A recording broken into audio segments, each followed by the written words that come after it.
पवननाथ को बुला। इस नगरी में जाओ तुम भिक्षा लेकर आओ। पवननाथ जी गए और वहां जाकर के गांव में देखा तो देखो भैया, हर गांव में कोई ना कोई ऐसी जगह रहती है जहां 10-15 आदमी तो बैठे ही रहते हैं।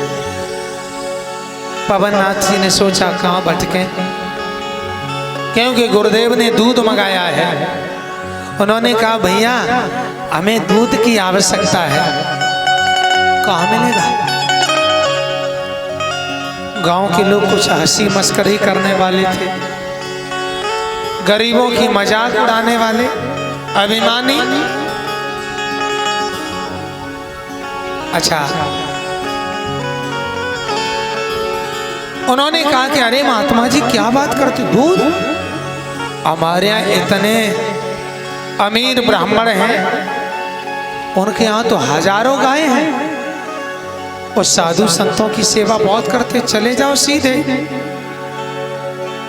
और हाँ ध्यान रखना, देखने में बड़ा गरीब लगेगा तुम्हें, तन पे फटे कपड़े पहने रहता है, अपनी अमीरी को छुपाए रहता है, तुम उसकी बात मत मानना। इतना कंजूस है कि भिक्षा देने की बात आ जाए तो रोने लगता है। अच्छा देखो, ब्राह्मण देव बड़े गरीब हैं, ये सत्यता है कि उनके पास खाने को नहीं है। और ध्यान रखना भक्तों, गरीबी जब आती है तो नाम भी बदल जाते हैं। यदि आपका नाम है राम टहल पांडे जी,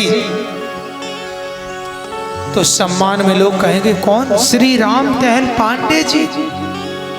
अच्छा, थोड़ी गरीबी अगर आई तो आगे से श्री हट जाएगा, पीछे से जी हट जाएगा। कौन?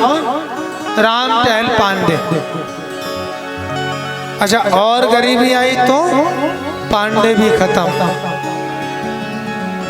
कौन? राम टहल। और गरीबी आई फिर केवल टहलुआ रह जाएगा। वही टहलुआ, गरीबी में नाम बदल जाते हैं। ब्राह्मण की गरीबी का मजाक उड़ाया और पवननाथ जी को भेज दिया। तो जहाँ उन्होंने पता बताया था तो वो वहां देखा तो टूटा फूटा झोपड़ा पड़ा है। ब्राह्मण देव को मांगने से कोई भिक्षा नहीं देता।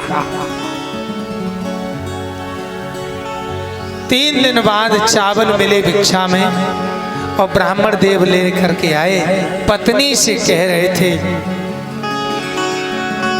ब्राह्मण को मिली चावल की भीख, एक दूजे को कहानी को कहते थे।